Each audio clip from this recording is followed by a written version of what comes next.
नमस्कार दोस्तों, मैं अंकुर उपाध्याय स्वागत करता हूं आप सभी का आपके अपने YouTube channel share market analysis में।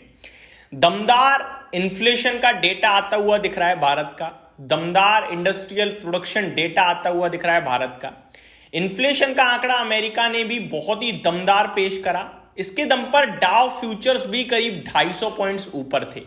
लेकिन जब अमेरिका का बाजार खुला तो बस ट्रम्प साहब की टेंशन से बाजार वापस से गिर गया। दोस्तों, ट्रम्प साहब के जो टैरिफ का मामला है, जो ट्रेड वॉर उन्होंने छेड़ी है, उसकी वजह से अच्छी खबर पे भी अमेरिका का बाजार ऊपर नहीं जा पा रहा है। इसके ऊपर मैं डिटेल्ड वीडियो ऑलरेडी बना चुका हूं आप सभी के साथ अंकुर उपाध्याय एसएमए वाले चैनल पे, जहां मैंने पहले आपके साथ भारत का इन्फ्लेशन डेटा शेयर किया और उसका क्या इंपैक्ट आएगा उसको डिस्कस किया। जब अमेरिका का इन्फ्लेशन डेटा आया तो वो भी डिस्कस किया, साथ ही साथ तेजी की बात करी कि अमेरिका में आज तेजी दिखनी चाहिए। और लास्ट में एक लाइन भी यूज करी है उस वीडियो में कि अगर जब बाजार खुलेंगे रात के 8 बजे के करीब कोई ट्रम्प साहब की तरफ से कमेंट नहीं आया तो बाजार में तेजी डेफिनेटली दिखेगी।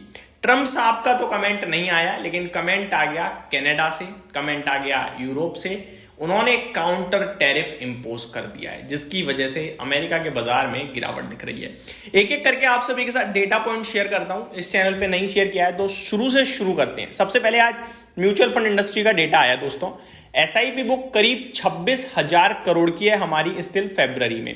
3 महीने के लोएस्ट पॉइंट पे है, बट इसे हम आप कह सकते हो कि नेगेटिव नहीं लेंगे। रीजन, फेब्रुअरी का मंथ भी थोड़ा छोटा होता है as compare to other months, और मंथली एसआईपी अगर आप देखें तो 26,400 करोड़ में ज्यादा फर्क नहीं है। 3 महीने के लोएस्ट पॉइंट पे जरूर है, बट ऐसा कोई बड़ा डिफरेंस क्रिएट नहीं हुआ।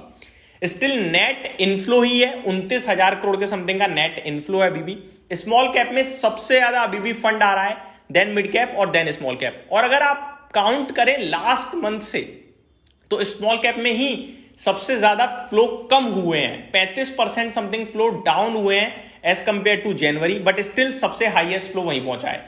मिड कैप में करीब 34% समथिंग फंड कम आया है जनवरी के मुकाबले, लेकिन स्टिल सेकंड नंबर पे सबसे ज्यादा फंड है। और लार्ज कैप में केवल 6.5% के फंड्स कम आए हैं, लेकिन सबसे कम फंड यहीं पे है इन तीनों सेगमेंट में अगर आप काउंट करें तो। म्यूचुअल फंड इंडस्ट्री के डेटा की एयूएम की बात करें तो फरवरी में करीब 64 लाख करोड़ का एयूएम हो गया है, जो कि जनवरी एंड में करीब 67 लाख करोड़ का था, यानी 4% नीचे आ गया है एयूएम पूरी म्यूचुअल फंड इंडस्ट्री का। अब आते हैं इन्फ्लेशन डेटा पे। भारत के 3.98% के इन्फ्लेशन का अनुमान था, 3.61% पे इन्फ्लेशन का डेटा आया, बहुत ही शानदार।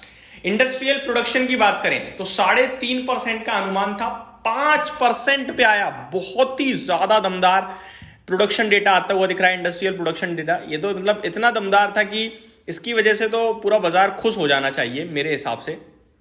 अगर आप और डेटा की बात करें तो इन्फ्लेशन डेटा 3.61% पे आया है, 4.31% से घटकर, और अनुमान 3.98% का था। तो अनुमान से भी बेटर है, वैसे भी बेटर है, और प्रोडक्शन अच्छा हो रहा है। ये सारी चीजें भारत के लिए सुपर्ब है।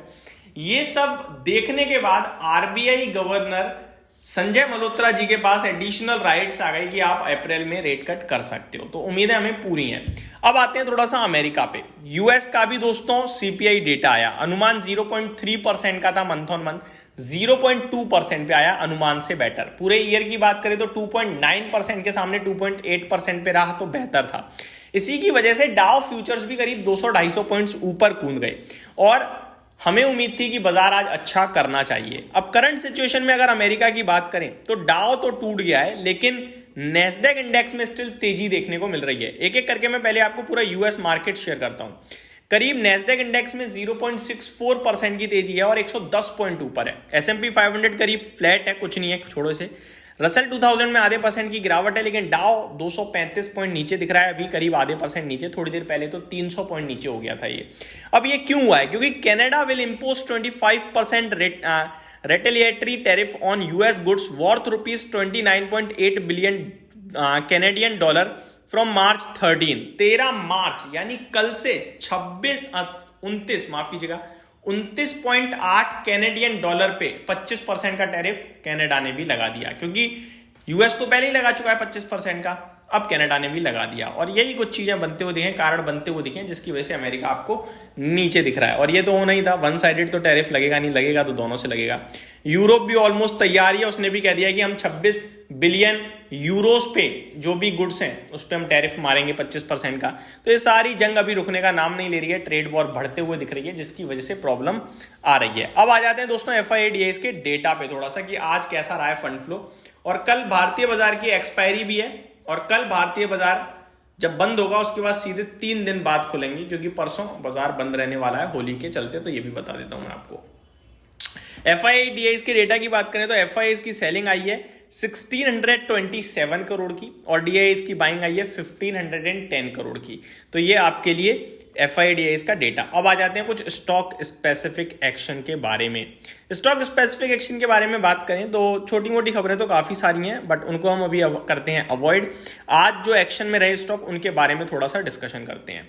बात करें अगर टॉप लूजर्स की, तो इंडिजीन, FSL, भारतीय हेक्साकॉम, आनंद राठी, LTTS थे। आनंद राठी के शेयर में जब से बोनस हुआ है तब से लगातार गिर रहा है, इसमें बोनस का कुछ लेना देना नहीं है। ये शेयर गिरा नहीं था एक्चुअली में, और जितने भी शेयर बाजार से जुड़े हुए स्टॉक्स हैं सब टूटे हैं, तो अब ये भी टूट रहा है। और जो म्यूचुअल फंड इंडस्ट्री का आज डेटा आया है, वो भी आप ये कह सकते हो कि जो नेट इनफ्लो है 29,000 करोड़ का, वो आया तो इनफ्लो है, लेकिन 10 महीने के लोएस्ट पॉइंट पे है। हालांकि स्टिल पॉजिटिव है, इनफ्लोज हैं, और ये करीब लगातार 48वां महीना है जहां पे पॉजिटिव है।